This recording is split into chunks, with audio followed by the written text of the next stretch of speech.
Hey guys, welcome back to my channel. Today I'm going to be giving a bit of a personal review on season 3 of Bridgerton. Now, full disclaimer, if you're gonna go back and look through my videos, I did not film a video for season 1 or season 2, and to be completely honest, it's been a really long time since I watched season 1, and I didn't even finish season 2. I had no real intentions of continuing on the show. I watched season 1, I thought it was fun.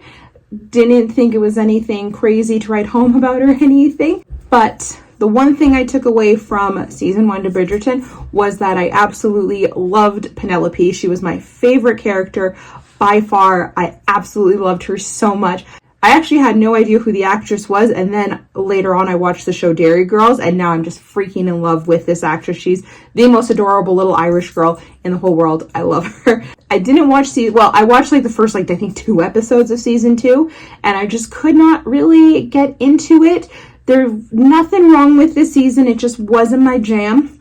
But then I heard that season 3 was specifically about Penelope. I was like, I gotta watch it. And it did take me a while. This season came out probably over a year ago, and I finally sat down and watched it. I've been trying to get out of my trash TV phase, which is, you know, like Selling Sunset, Vanderpump Rules, all those trash TV shows, trying to get out of those. So I was like, okay, I need something else to watch. Don't get me wrong, Bridgerton is also very trashy. It's just like fake trash, if you could call Selling Sunset real trash. Anyway, so I watched a recap of season 2 and learned what happened throughout season 2. I did know it was about Anthony and him meeting Kate and them getting married, all that jazz. I didn't realize until watching this recap that Eloise realized and learned that Penelope was Lady Whistledown. Did not know that. And glad I watched the recap so I knew that going into season 3, or else I would have been very lost and very confused, because obviously at the very end of season 1, Penelope and Eloise are like besties, and even what I watched of season 1, they were besties. We get into season 3, Eloise and Penelope are no longer friends. Colin Bridgerton has returned from his travels, and he is a very sought after male in society. He is definitely making his way around with the ladies, and Penelope is on her 3rd year of the marriage mart. She has no prospects, no anything, and she's feeling very distraught, very upset, and Colin offers his services to teach her how to be charming, to, you know, maybe find a husband. And obviously shit goes down. Lady Whistledown tells things, people claim to be people they're not. Eloise is friends with Cressida, which is a whole thing. Lots of stuff is going on. The main focus of this story is obviously between Penelope and Colin, but then also the grand reveal of who is Lady Whistledown. I am going to spoil it because, like I said, this show has been out for probably well over a year. Season 4 is well on its way to being released. I don't know well on its way, but I saw on Netflix that it said season 4 is coming. Let's reveal.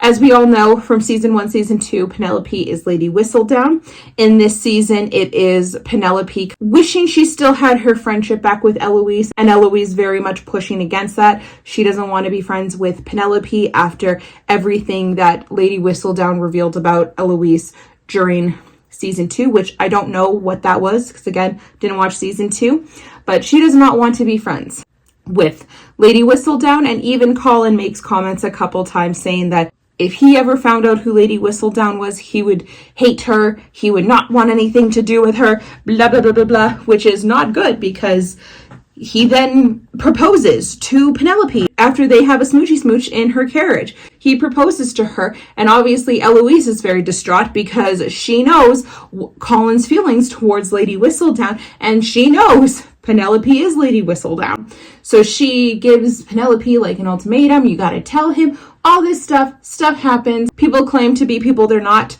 Specifically, Cressida claims to be Lady Whistledown. That's revealed to be not true. And then at the very end, Penelope writes a letter revealing herself to the Queen, and the Queen outs her at a ball, revealing to everybody that she is Lady Whistledown. And despite everything, Colin chooses to remain with Penelope. He still loves her, and Penelope is obviously happy. It's out that she is Lady Whistledown. Cressida is proven to be a fraud, that she is not Lady Whistledown.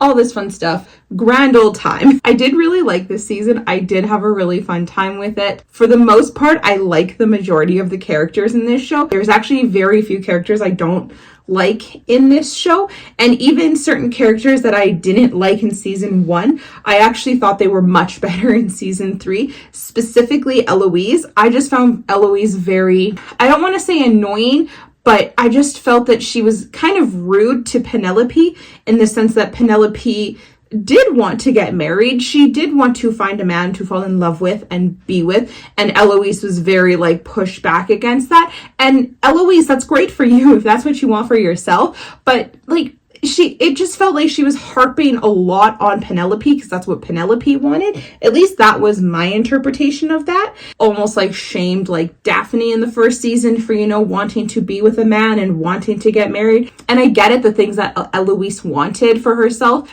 are very hard for a woman of that time. I get it, it's really tough, but like people like Daphne and Penelope, they don't want that. They wanted to get married. They wanted to be selected for a suitor and all this stuff, and she just felt very like critical of them for wanting those things. And that specifically about Eloise I really didn't like. I did like her independence. I did like that she wanted so much more of her life, that she thought women deserved so much more. Loved that. Loved that about Eloise. Didn't like that she was so mean to Penelope and Daphne about it.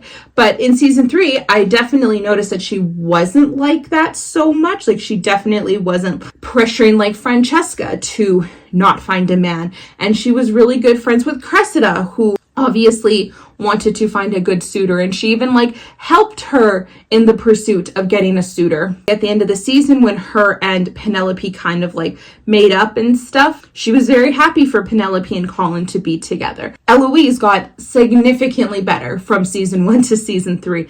I am very happy with the growth of Eloise. Obviously, as I said, I love Penelope. She is by far my favorite character, the best part of this show. And like I said, that's the whole reason I watched season 3, is because she was the focus. This season was about her. I did really enjoy learning so much more about Penelope's like family life, and really got into the reasoning why she became Lady Whistledown. I thought that was almost heartbreaking when she was having that confrontation with her mom about the whole thing, but I felt like it really grew her relationship between her mother and her sister. So I really loved that. Obviously, I love a good love story, so I loved everything between Penelope and Colin. I was very happy with their love story, especially that obviously he forgave her and understood everything in the end, and they ended up having a son together. With that all being said, will I watch season 4? I haven't decided yet, because at this point I'm kind of like, well, how is this supposed to continue when we know who Lady Whistledown is? Like, that was the whole thing watching it, even though I really enjoyed the grand reveal with the Queen and then Penelope's whole speech as to why she became Lady Whistledown and all this stuff. I really enjoyed that. But with that being said, I was like, well, how is this supposed to continue? And the entire season leading up to it, especially when Cressida like claimed she was Lady Whistledown, I was like, is this gonna stick? Is this gonna be what we believe at the end of the season? Because how are we gonna have a season 4 if we know who Lady Whistledown is? That's like, Lady Whistledown is the gossip girl of this century and stuff. So how is this all gonna work?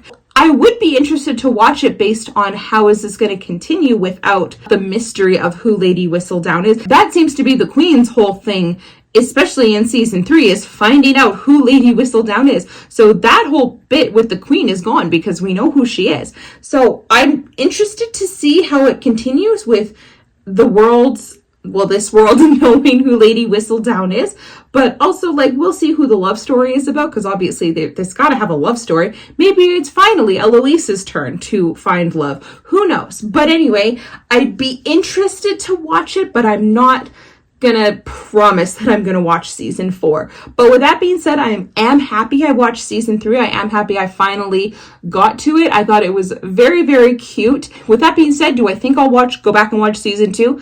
Probably not, but I still liked it. It was still great. Would recommend it if you love stories. It's a very cute little thing. I've heard very mixed things about this show in comparison to the books. Some of my best friends are avid Bridgerton book readers, and they said specifically season 2 was awful in comparison to the book, but then I've heard people who've watched the show first hate the book and love the show. So I don't know. I haven't read the book, so I'll just say that much. But anyway, with that being said, that is my little baby review of Bridgerton season 3. I did enjoy it. I love Penelope, so I'm very happy with how this whole season ended, that she got her happily ever after and she's with Colin. There was a moment when I was like, maybe she will end up with this other guy who I'm forgetting his name of, the blonde guy who likes plants and stuff. For a moment I was like, maybe she will end up with him, but clearly she was still so infatuated with Colin, and I'm just so happy she ended up with him. And I'm happy that it is a very like true love between the two, in the sense that there's no lies. Like, he does know that she's Lady Whistledown, and he knows, and he accepts it, and he supports her. So anyway, I loved it. It was very cute. So thank you guys so much for watching this video. If you liked it, I would love it if you would like and subscribe. I post new videos every single Friday, and I would love to have you here. Thank you for watching. I'll talk to you later. Bye, everybody.